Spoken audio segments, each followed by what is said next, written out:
Hello, I'm Lois Kepke, Executive Director for Atlanta Theater to Go. This special radio version of Holiday Memories Volume 2 has been prepared for senior adults who enjoy listening to the radio or are visually impaired. We know that the emotional benefits to tuning into the radio include keeping listeners company, puts people in a better mood, and helps people escape life's pressures. COVID-19 stopped us from traveling to you, our senior audience. A grant from Fulton County Arts and Culture made the idea of virtual performance a reality. This radio presentation of Holiday Memories Volume 2 was funded by Fulton County Board of Commissioners. Holiday Memories, a tribute to seniors, brings the stories from seniors and about seniors to life. Some are heartwarming, others are downright funny. But one thing is for sure, you can sit back, relax, and enjoy Holiday Memories, a tribute to seniors wherever you are and whenever you want. From Atlanta area actors to your home, we wish you a very happy holiday season. Hello, everyone. My name is Jim Gray. I am a local Atlanta actor, and I have been with Atlanta Theater to Go for more than 10 years. COVID-19 has not only changed a lot of things in our lives, it has also prevented theaters and entertainment venues from offering live performances, and I'm sad to say that has included us. But since we are all committed theater people here at Atlanta Theater to Go and believe that the show must go on, members of our troupe have volunteered to create a special holiday program just for you. I'm delighted to introduce our video presentation called Holiday Memories, a Tribute to Seniors. It's a collection of stories written about or by senior adults. Some of the stories are funny, some are heartwarming, and every one of them is true. From our beginning, the mission of Atlanta Theater to Go has always been to enrich the lives of seniors where they live and gather. And we normally do that by bringing professional theater events to senior communities all over the Atlanta area. But times have changed, and we are changing with them. So in this time of pandemic and Zoom, we are still bringing theater to you, but in a new way. We hope that all of you have a safe, healthy, and joyous holiday season, and we really hope that all of you are with us next year sometime for one of our live performances. So now enjoy Holiday Memories, a tribute to seniors.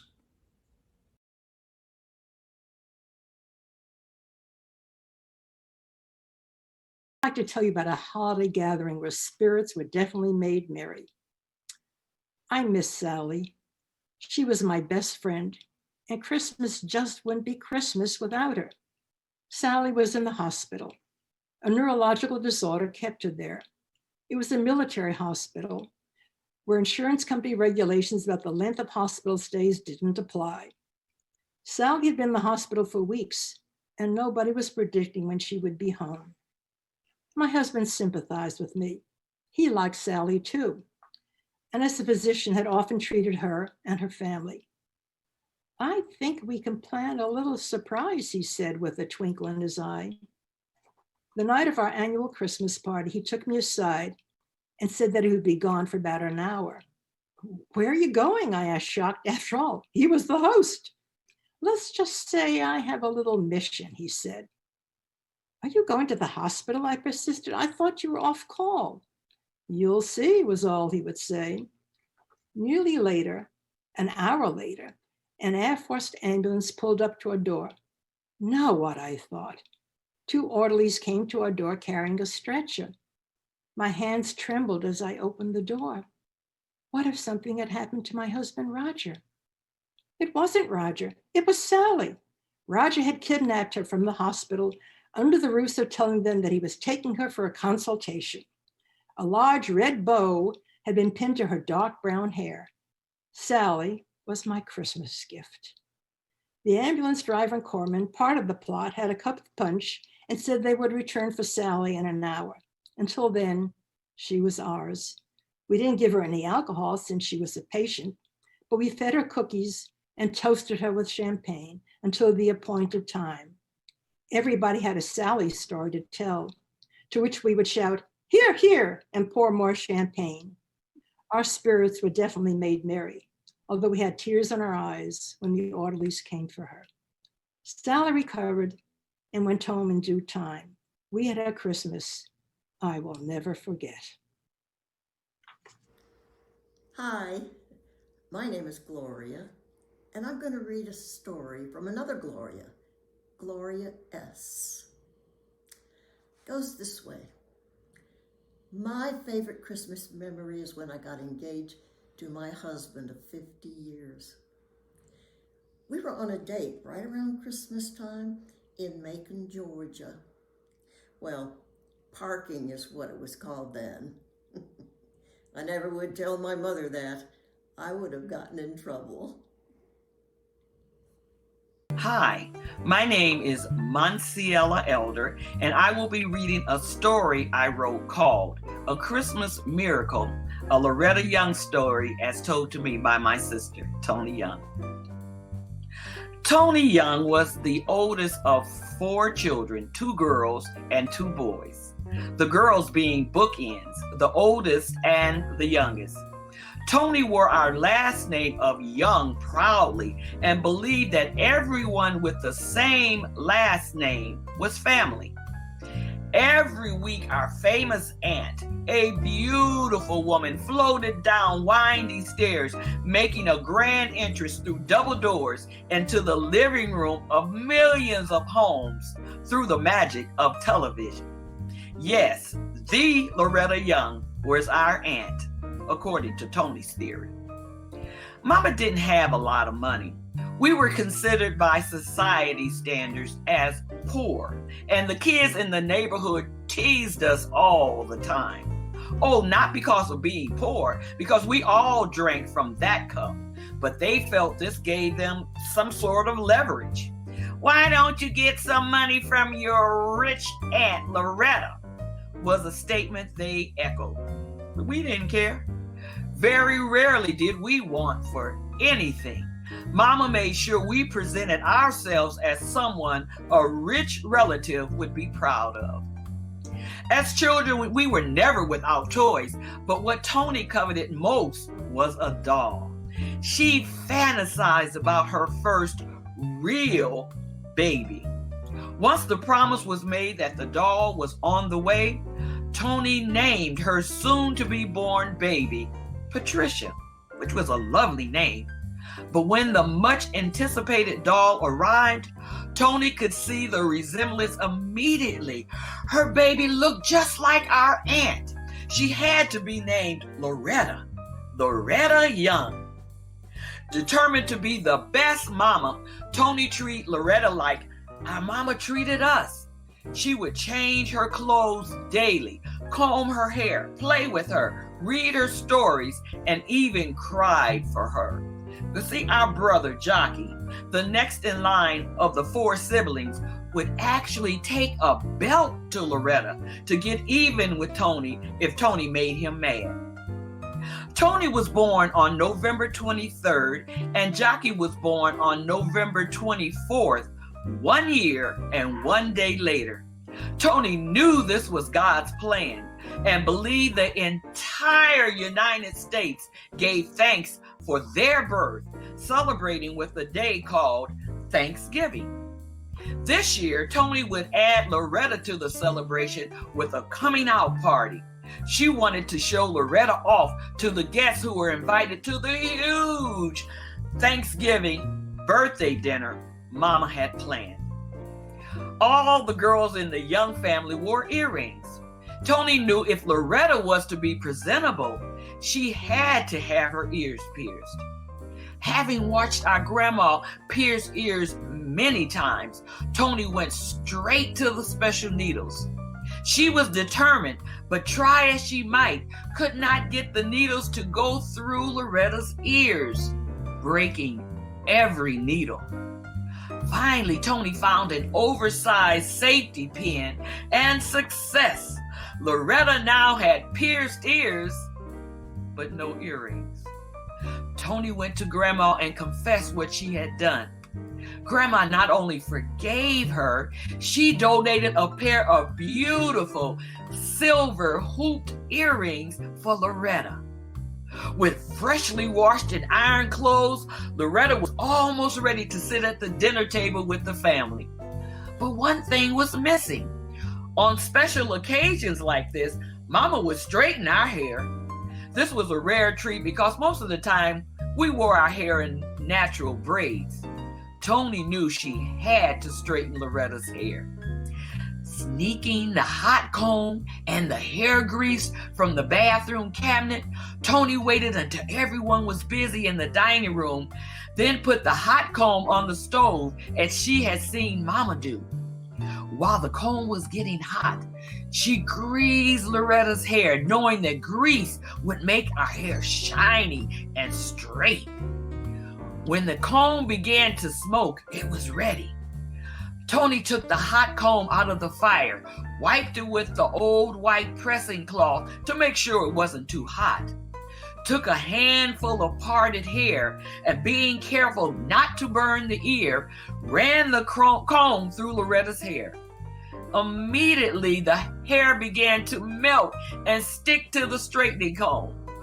What was going on? This wasn't what happened to our hair when Mama did it.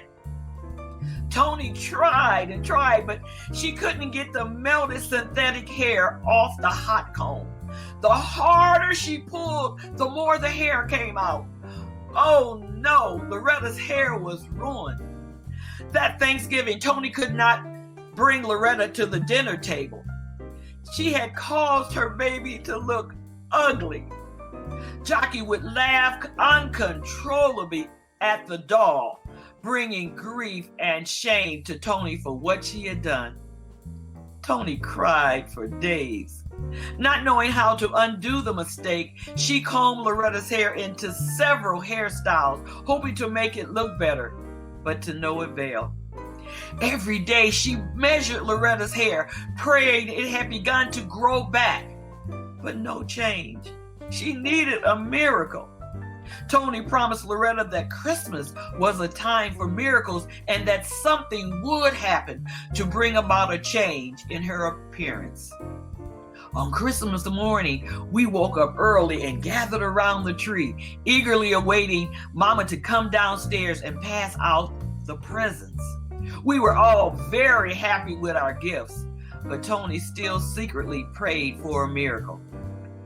When we thought all the gift giving was over, Mama reached behind the tree and picked up a small package, wrapped differently than all the others.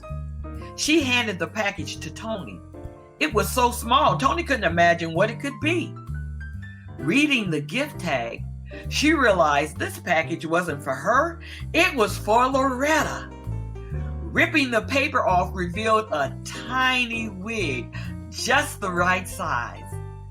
Tony placed the wig on Loretta. Her prayers had been answered. Loretta was her pretty baby again, a true Christmas miracle. Told to me by Tony Young, my 72-year-old sister. Thank you.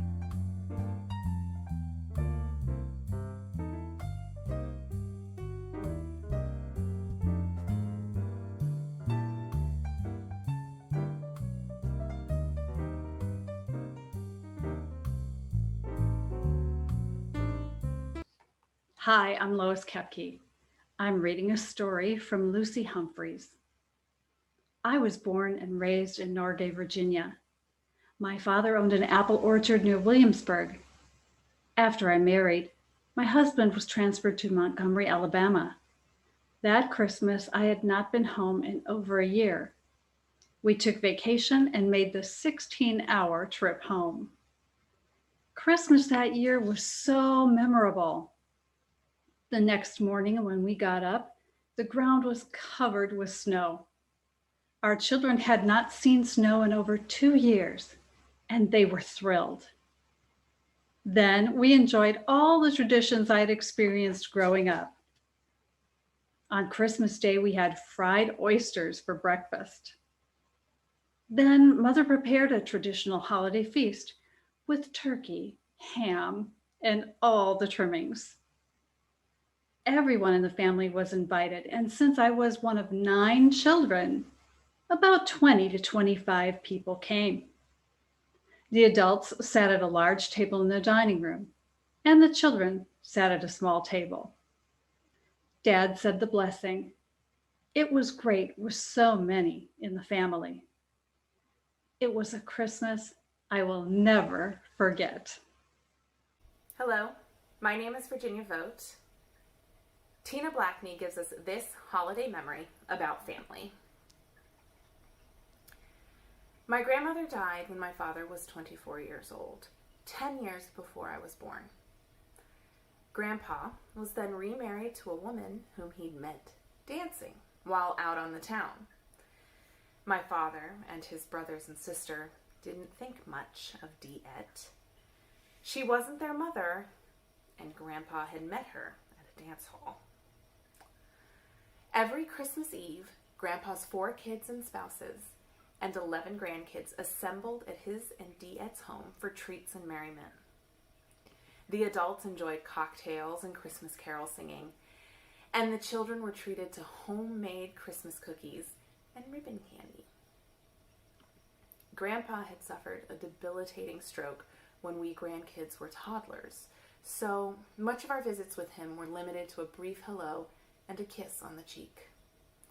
It was important to Grandpa that he bestow gifts on all of us, so at the appointed time, Diet would call the grandchildren together to find the envelope on the Christmas tree with her or his name on it. Inside was a crisp $5 bill and a signed Christmas card. All 11 grandchildren would line up by Grandpa's chair, thank him for the gift, and kiss him on the cheek. Now, there were so many of us, most of us girls, that Grandpa couldn't keep us all straight. Grandma D, as we called her, knew each one of us and how old we were. When Grandpa struggled to remember who we were, Grandma D reminded him. Now I ask you, who do you think baked those cookies, signed each Christmas card, went to the bank to request 11 crisp $5 bills, and placed them all on the tree? It wasn't Grandpa, who was confined to a chair. Thank you, Grandma D, the lady from the dance hall.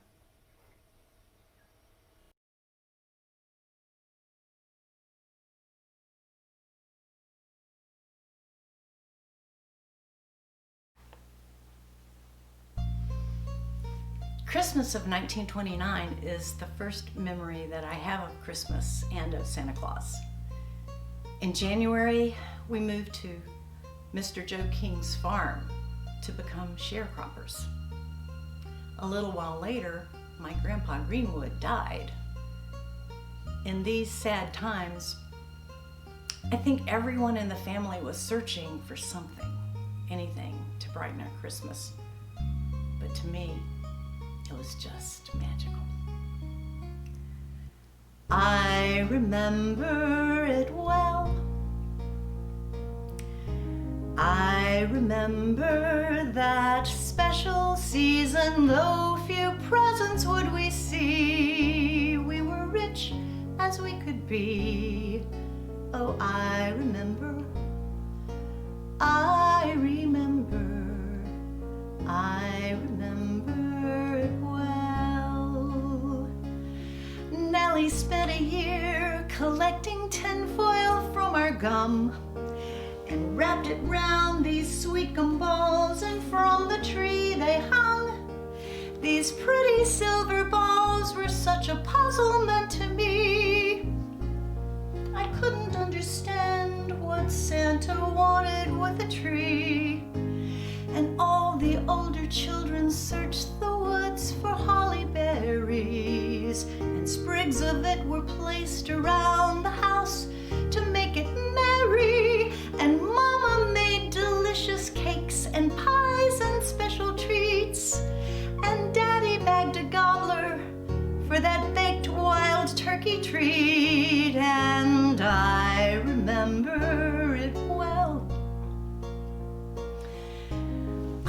remember those first Decembers, angels telling tales of love, Jesus sent down from above. Oh, I remember, I remember it well. At last the eve of Christmas came, with time to write Saint Nick. We put our notes in shoeboxes and hopped in bed real quick. And 7 little children said their prayers and went to bed. And Nellie helped me write my note, and this is what it said. Dear Santa, I am a little boy, 3.5 years old. My name is Paul. I have tried to be a good boy this year. Hope you have a good trip with your reindeer tonight. Please leave me a spinning top that hums, a cap, an apple, an orange, and some candy. Love, Paul. When I got up, I found out from those that could read that Santa had left me a note which said, Dear Paul, I'm all out of caps, but I'll leave you a bugle. Love, Santa. I remember it well. I remember those first Decembers, angels telling tales of love, Jesus sent down from above. Oh, I remember it well. I remember it well. I remember that special season. Though few presents would we see, we were rich as we could be. Oh, I remember. I remember.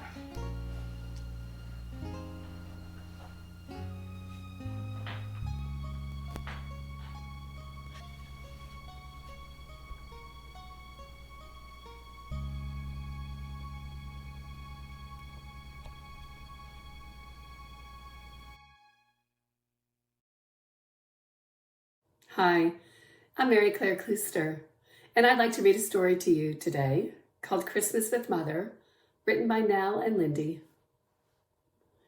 One of my most meaningful holiday memories was the last Christmas with my mother when she was able to join us to celebrate this special holiday.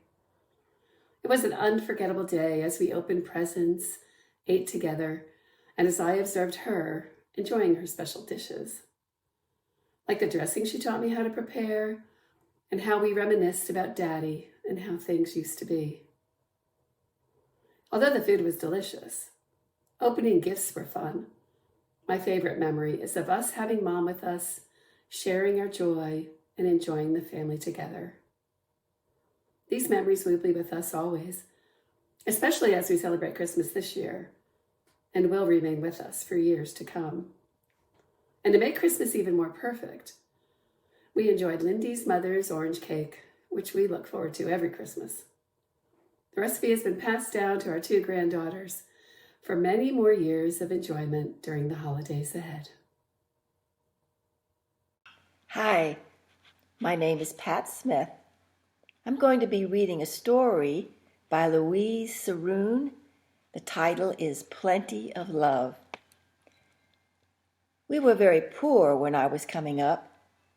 Got 1 pair of shoes for the year. Saved our box, and that's what we put our goodies in. Got 1 doll, maybe, and an apple, orange, some raisins, a few nuts, and some chocolate drops for candy. That was it.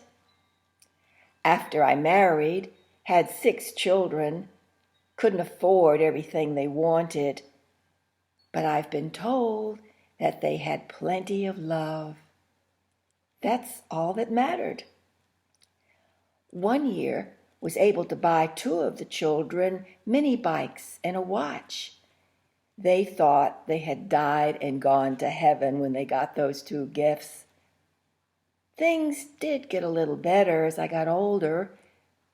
Had to work hard to keep all in food and clothes, but that was fine.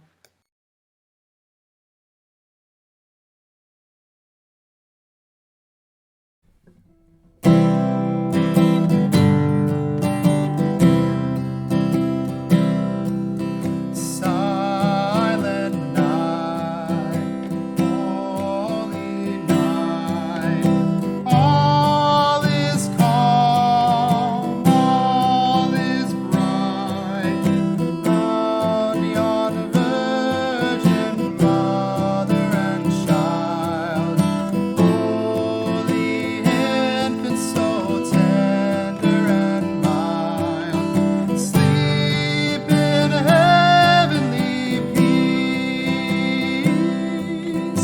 sleep in heavenly peace. Silent night, holy night, shepherds quake at the sight, glory stream from heaven afar, heavenly hosts sing Alleluia. Christ the Savior is born. Christ the Savior is born. Silent night, holy night, Son of God, love's pure light, radiant beams from thy holy face, with the dawn of redeeming grace. Jesus, Lord, at thy birth, Jesus, Lord, at thy birth.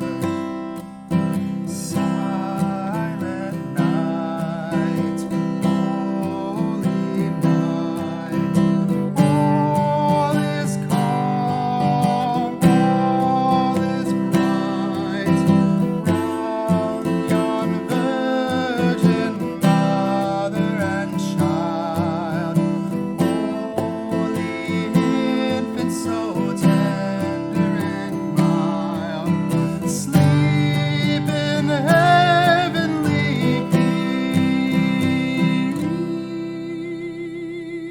peace, sleep